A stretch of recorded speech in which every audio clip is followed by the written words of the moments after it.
Hi kids, how is everyone? I know the road has been tough because of the recent announcement by the JEE that the exam is in January and the other exam is in April.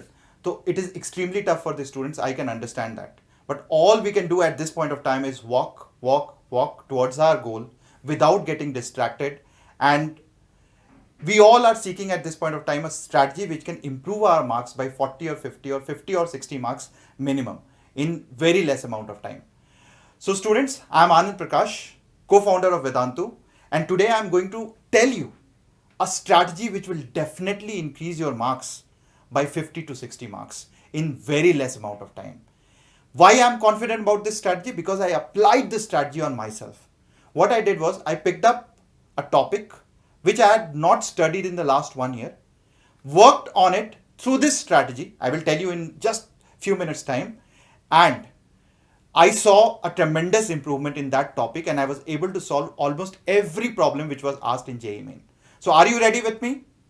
Yes, say yo and let's proceed for this beautiful strategy. So let's go ahead. The biggest strategy that I'm going to reveal is through tests. Lot of us, we give test and lot of us, we don't give test. So today, first we'll understand why we don't give test or why we give test and how to analyze the test and how test is the most important way of improving your marks by 50 to 60 in a very small span of time. So let's go ahead and let me ask you this question. Why analysis of test is important? Once you have given a test, why the analysis is important? As we know in any sport, be it cricket, be it football, everywhere you've seen player not only analyzing their game, but also analyzing the opponent game because that gives them a sneak peek into others' mind, into your competitor's mind. And here your competition is not your friends, but the competition is your exam, which is conducting papers every year where you need to understand what kind of question they are going to ask in a topic of your strength. So first, analysis of test tells you about your strength. It tells you about your weakness, where you are weak. It also helps you strategize that how and what you should be doing to strategize for your next test. And the fourth, nobody talks about it. It's the best way to revise your syllabus in the most or in the fastest manner possible. And the last point where I will be spending a lot of time will help you improve your marks by 50 to 60. Okay, excited? Chalo, let's go ahead. But before we go ahead, don't forget to subscribe the channel. It's very important because at this point of time, the entire Vedantu team is working day in and day out for all of you, for your success, for you to come out of the other side with y is equal to x square on your faces. So therefore, please subscribe because we'll be actually doing lot of sessions on each and every channel of Vedantu. So, and the other is me and Pulkit sir, we are very active on this Telegram group. If you have not joined, please join it. It's a founders Telegram group wherein in the morning Pulkit sir comes and he motivates. He tells you the entire day's plan. In the night, I take care of all the night owls who are actually waking up and burning the midnight oil to study for their ultimate dream goal, which is JEE Main exam and then finally IIT Advanced exam. So here we actually are very, very active and you can see from the engagement that we are extremely active. The students are active and we come live almost every alternate day to talk to you, to take your queries and answer all your queries. So now we all understand that analysis is important because it is telling you about your strength. It is telling you about your weakness. It talks about the strategy for the next exam. It also tells you, and it's the best, fastest method of revising your syllabus. But still, we don't analyze the test. Have you ever thought why we don't analyze the test? We give the test, and the moment we give the test, we feel, oh, is it done? So there are a lot of areas why we feel we don't need to analyze because we believe that it's a time waste. We believe it's a complete time waste. We believe that we can spend this time into studying further. And the second point, if I have not got number, what is the purpose of analyzing? The number I need. Why to analyze? The third point is we can study further. We can learn new concepts in this time of analysis and leave apart fast. We don't even understand that how can revision happen through analysis. And this fourth point is something which is extremely starking, and I have read a lot of books exactly on improving the marks, improving any skill set in a very small span of time. They are extremely good books, and that is my responsibility to study, take out the best out of those books, and tell you how it can be applied in your day-to-day life to improve your marks fastly. So let's go, after we understand that why we don't analyze the test, let's go ahead and exactly understand that what does analysis mean. There are only 4 or 5 points, as I mentioned earlier, where we went wrong, where we have spent more time, because we have seen that there are a lot of questions. We get stuck to those questions, we start loving those questions, and we can't actually leave those questions. So where we spend more time, on which question you should have invested more time. The fourth point is also important, how to manage your time, because it is very important that when you have physics, chemistry and maths, it is extremely and critical that you manage your time properly. If you get stuck to one question, you may waste so much time that at the end you will realize, oh, I could have saved time and put that time into something which was more easy to solve. And obviously the last, can I learn more topics using the questions given in the question, or using the questions which as a base. So the last point, I will take few examples and talk about the last point. So what I did was, I was analyzing a paper. So let's say I took up the entire physics paper, and I'm a mechanics teacher. I teach mechanics for the last 17 years, 18 years. I have taught physics, mechanics. In fact, the entire 11th physics I have taught. And I teach organic chemistry sometimes. So these are the two subjects that I have taught.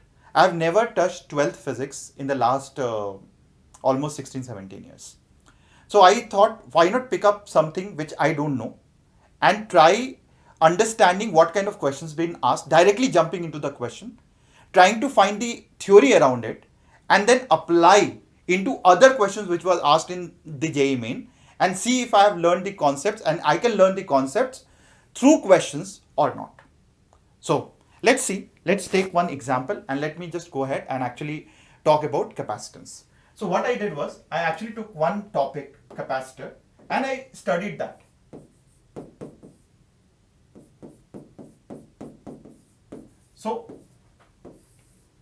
So if you look at capacitors, there was this question which came upon, and I studied this particular topic, and what I studied was, there was this question, and the question is simple, that very large plane of sheet is given, and you have to find electric field at P1 and P2. 2 points are given, and you have to find the electric field. Now, to understand this, first I needed to understand how to find the electric field of this sheet, so that, is it same, is it different, because the options were given, the first two options were different, right? E1 is different, E2 is different. The C and D options, E1 and E2 were same. So I wanted to understand whether it is different, number one, whether it is same, and how to find out this. So I did a lot of research, and I stumbled upon Gauss law, because obviously in 12th, when I was in 12th, long back in 2099, 2000, that time I studied these concepts, but now I have almost forgotten. So I actually looked upon this concept, I actually Googled it, took out the theory and studied it in detail, that how to find how to apply a Gauss law onto this particular sheet. And what I actually found, that it was pretty simple, that it is a direct theory, that electric field at both the points, even at this point or this point, it is equal to sigma upon 2 epsilon naught. So this was the answer which I found out, and the method was pretty simple, that you can apply a Gauss law. You can actually take the cylinder, and because the electric field is on both the sides, so I can apply E dot ds or surface integral to find out exactly the total electric field. So this is what I understood. Now I was actually thinking, can I apply into another question? So I actually took another question, the next question, and I saw that it was a pretty simple, and I started with this first question, then I went to do that question, and then I studied the theory, and finally I applied it to 10 more questions, and I was able to solve it. The second question was that a force of 10 Newton acts on a charged particle placed between two plates of a charged capacitor. So now, if I draw a charged capacitor and I try to find out the same, I try to apply the same thing, charge is placed over here. So the electric field between the capacitor is double the electric field of a charge sheet. That actually I was able to find out. So electric field will be equal to, we know electric field, we studied that electric field will be equal to sigma by epsilon naught. So this will be the electric field. Sometimes when you study only through questions, this will be a problem that you can actually say lambda or sigma, you can interchange these symbols. But anyways, doesn't matter. I can apply this to questions. So sigma by epsilon naught. So what will be force? Force is equal to Q into E, which will be equal to Q lambda by epsilon naught. Now, if I remove this plate, so let's say I remove this plate, then suddenly what happens is this is F1, F2 becomes Q, because this Q is already here, into new electric field. This is E1, this is E2, and we know for a infinite charge sheet, this is nothing but sigma by 2 epsilon naught. So suddenly I know this, and I can find the relation F1 by F2, and this will be equal to, F1 by F2 will be equal to 2, and if I have to find F2, it will be equal to F1 by 2, or it is equal to, F1 is 10 Newton, so 10 by 2 is 5 Newton. So I can find out this. This gave me lot of confidence that actually quickly 50-60 marks can be increased in the next 20 days if you start picking up a question, a full mock test of either subject, physics, chemistry, maths, on a single day. Give that test and analyze it like the way I have analyzed. Go deeper into that, spend a lot of time on a single question, and by doing that, you will find that in next 20 days, 50-60 is the minimum marks that you will improve from wherever you are. If you are at less than 50, you will be able to score around 100. If you are around 100, you will be able to score 150, 160, 170. And it all depends on, this is the minimum I'm saying, you can actually increase it to 60 to 80 marks as well. So quickly, now I will actually tell you what is required and how analysis is done. Once you are understood, once you have got the concept that yes, I can apply this concept. Now, what are the prerequisites? Prerequisite is pretty simple. You have to have a topic and subtopic list. For example, if kinematics is a topic, then subtopics are parameters of kinematics, which is basically displacement, velocity, acceleration, all these parameters. Then equation of motion and graph based and blah, blah, blah. You can actually create a topic and subtopic list for all the subjects, physics, chemistry, and maths, and that is a one-time exercise. You don't have to repeat it again and again. This is a one-time exercise. Do it, put it on your Excel sheet or a Google sheet, and try to, for every test, for any mock test, any previous year question, you should be actually doing this exercise. Now, so let me actually take you step by step. So, how to analyze the test. So once you have given a test, it can be a subject test. Let's say every day you are giving only one subject, physics, because it is impossible to give mock test every day until unless you are scoring around 180 and above at this point of time. You should give one subject a day. So let's say you given physics, or tomorrow you have given chemistry, and day after you have given maths. So for physics, chemistry, and maths, what you will do is, for every question you will write correct, incorrect, and left. So for every question, what you will say that this question number 1, 2, 3, 4, 5, and it is correct, incorrect, and left. Now, if you have corrected it, so obviously you don't have to look into that until unless you have actually applied some guesswork. So if you have not applied a guesswork and it is a correct, leave it. You are not going to learn anything out of it. I will also tell you at the end that how are you going to learn in maths if the question is correct. But that is for the later part of this session. So what you need to do in the next step is you have to write all these 5 points against each and every question. A, for those in which you don't know concept, I don't know force, I don't know capacitance. For example, in my case, I did not know anything about capacitance. So that concept is not known. So that is those questions in which I don't know the concept itself. B are where I know the concept. Let's say I know the pulley problem. I have actually done it, but I am not able to apply it in the exam condition. So B are those questions which I know the concepts. I feel that I'm okay, medium to strong in that topic, but still I'm not able to apply, are those B. Then C1 and C2. We all commit a lot of silly mistakes in the paper.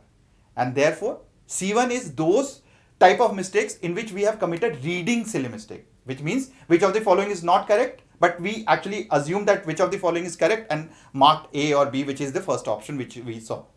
Then C2 is calculative silly mistake. 3 plus 2 equals 6 or 3 into 2 equals 5. So these kind of calculative silly mistake, and every student goes through a fixed pattern, which means if you are doing a lot of reading silly mistake, you will be doing reading silly mistake in the next paper as well. If you are doing a lot of calculative silly mistake, you are bound to do calculative silly mistake, because that's how our brain works.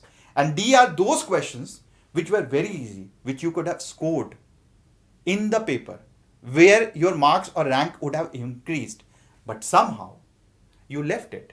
And the major reason is time management. We don't know time management. And one of the questions I have been telling to a lot of students that it's just like two different trains. One is the train which is moving at a very slow speed, which carries goods train. And the second is a bullet train, which is your exam. So in an entire day, we practice 30 questions, 40 questions at max in the entire day.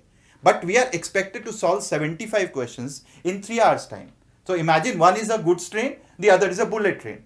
And if we switch, our mind stops working. The mind is just like that. There is an inertia in the mind. And therefore, in the exam condition, we commit the third, fourth, and fifth step, wherein we leave easy questions, we commit silly mistakes, and we get confused. We forget formula, which we know already. So these are the things we commit mistake because we have not practiced enough mock test. Okay. So from today itself, you will start practicing mock test. You will start analyzing the way I am telling you. Let's move to the third step.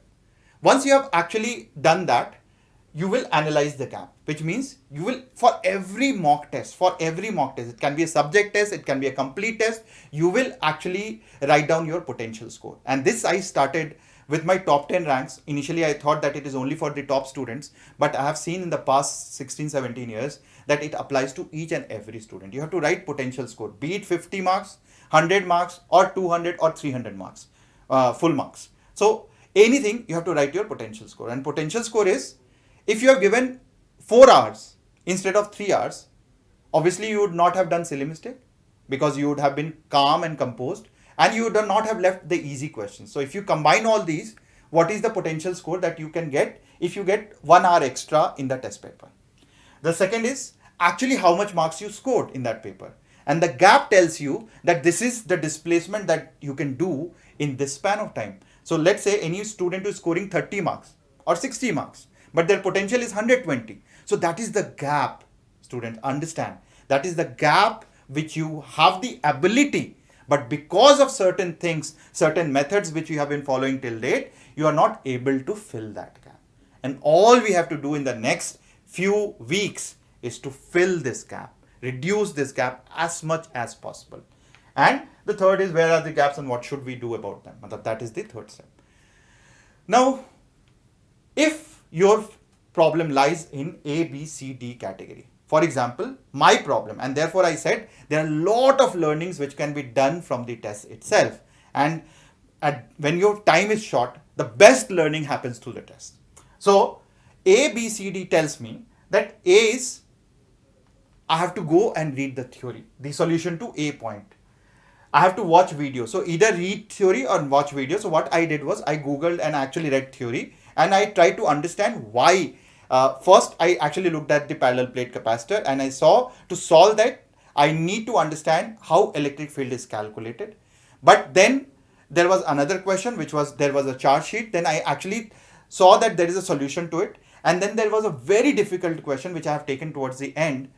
I was able to solve because I actually mastered the concept of these two questions, and I applied into the third question, which was really tough, which is not there in your NCERT syllabus, which is not there in most of the books. That is actually an application which is taught in coaching institutes. At Vedantu, we teach in the classes. And in your coaching, I assume it has been taught, because this was a question which was asked in JEE Advanced in 1999. So it was a repeated question, but difficult if you only depend on the concepts given in your NCERT or given in your textbooks. Now B, you have to solve similar questions, and that the B, C, D, all three will actually be solved by giving lot of mock test. Give full mock test, 3-hour test, or 1-hour subject test. Either of that choice is yours, depending on where your preparation are. If you are scoring less than 150, 160, you should give one subject test daily. If you are scoring more than 180 marks today, you should give full mock test every day, and analyze the way I have been telling you in this particular session. Okay. Now, the fifth is very, very important, that you have to solve the entire test again. Now, when I say entire test, I have 5 points, 4 points, and actually I will tell you in detail point one by one, because this is where your actual marks will improve. So anyone who has skipped, you can actually directly jump here and you can start watching over here, because this is the most important point where actual improvement will happen. First step is leave questions which you already know, obviously, which you have already done without guesswork. You have to leave those questions. So let's say I'm taking some scenario where the student is not scoring. So there is 5 questions for JEE Main, or if you're a NEET student, then 10 questions. But there are 5 questions which you don't know. Which you know. Leave that. Doesn't matter. You don't have to, you will not gain anything out of it. Now, for every test, pick up 5 questions, not more than that, I assume, because you have to read theory in the entire day. So pick up 5 questions only, additional 5 questions from the topic which you feel is your medium topic or a strong topic, but you were not able to do it in the exam. So pick up 5 questions and spend 10 to 20 minutes. For example, I had to spend almost half an hour on understanding the concept, that what is Gauss law, how it is applied, what if it is applied to a sheet, what happens. I did not stop at that. If it was applied to a surface, then how it changes from sigma by 2 epsilon naught to sigma by epsilon naught, how it changes, why it is different for a surface, why it is different from a plane sheet. So that is the gap where I actually took deeper concepts, and I actually spent a lot of time. So almost half an hour to understand that concept, derived it on my own. And after doing that, obviously I applied, I was very confident, and I did the entire capacitance. So it took me 3.5, 4 hours to do the entire capacitor chapter. And then I was able to solve almost every question of JEE Main. So pick up 5 questions. By this, what you are doing is, by spending 2 hours daily, you are actually increasing almost a singular concept every day, which means 4 marks is guaranteed every day improvement. And if you have 15 days, 20 days, assume you can increase up to 80 marks. If you pick up 2 concepts daily, let's say you are doing 2 subjects daily, obviously 2 concepts, because every concept is a mark. So 2 concepts, 8 marks. 8 marks into 10 days is 80. 8 marks into 20 days is 160 marks. So imagine where you can go at the end of 20 days if you follow this method. So the third is, as I said, try 2 subjects. If you can't do, at least 1 subject a day. If you have time, try 2 subjects. If you don't have time, try 1 subject. And through this, you will definitely guaranteed improvement in JEE Main as well as NEET. You can apply in any test, any test in the world. You can apply this and you will definitely see an improvement. And this is the best way to revise in a short span of time if you have less time in front of you. If you had a lot of time, I would not have suggested, because we need to go into deeper concept, but it is less time. So it doesn't matter whether I spell sigma or lambda, it doesn't matter. What matters is actually whether I'm able to solve a question or not. End of this period. Okay. So these are 5, and the 6th is just a preparation for the next test. So let's say I have given a physics test today, and I'm going to give physics test 2 days later. So what I will do it before that test, I will just revise what I have learned today, and obviously I will make a note of my strength topic. I will revise from the notes. So have a separate notes copy for the test revision, and obviously note your weak areas. For example, where you committed your silly mistake, what kind of silly mistakes you committed, so that when you enter into the next test, your mind will automatically start telling you, your subconscious brain, because the moment you enter into a test hall, examination hall, your conscious brain shuts down. Only your subconscious brain is active. And to train that, you have to train your subconscious brain on a daily basis. And therefore, when you train yourself that you commit this kind of mistake, then suddenly in the next test and the subsequent test, your mind or subconscious mind will be active because you have trained it. It is just like any part of your body where you go in gym and you train that part of the body to make muscle. Your brain has muscle and you have to train it accordingly. And therefore, test is a condition. Your brain needs conditioning for that, and therefore training for that. Okay. and obviously fix a pattern. Whether you are giving chemistry first, physics first, math first, if it is a full mock test. Now, of course, as I said, or I've always said, if you have anything, any query on your mind, please write down in the comment box, because I personally come and answer almost every query. And if you have further anxiousness, if you have further doubts, you can always join the Telegram group, which link I will be sharing in the description box, wherein me and Pulkit sir are extremely active. We always do live sessions there, wherein we discuss with the students one-on-one, and we have a lot of questions, queries coming from them. We try to answer to the entire class who are live audience almost every 2 day or 3 days in a week. So please join that. It will be definitely very, very, very helpful. And of course, the last question, as I mentioned, it was the most difficult question, which, because I spent almost half an hour into those two concepts, I was able to solve. Wherein what they did was they changed the charges on both the sides of the capacitor. On one plate they gave Q1 charge, on the other plate they gave Q2 charge. And when this type of question comes, you have to find electric field due to charge 1, plate 1, electric field due to plate 2, and you know that inside there has to be net electric field. So obviously, depending on the type of charge, you find the net electric field. Once you find the net electric field, you can find the potential difference. Once you find the potential difference, you can find the capacitance. So these are the steps which I was able to apply because I spent half an hour in researching and detailing the concept, not only looking at the solution to that question. So the problem is, when we look at the solution, we only look at that question. But when we look at the concepts and theory around that, it helps my mind to increase the horizon, and I can apply that concept into the other questions as well. And that is the task of this exercise. And by this, there will be a definitive 50 to 60 marks improvement if you follow this strategy. So, kids, if we are there, why to fear? So that is the ultimate thing that I would say. And Anand Prakash signing off, and see you soon. But this was an important thing which I wanted to share with all the students. I did this session in Hindi for most of the students, but there were a lot of requests for English session of the same. So I am just repeating this for all of you to watch and gain out of it. So thank you, students. See you soon. Bye-bye.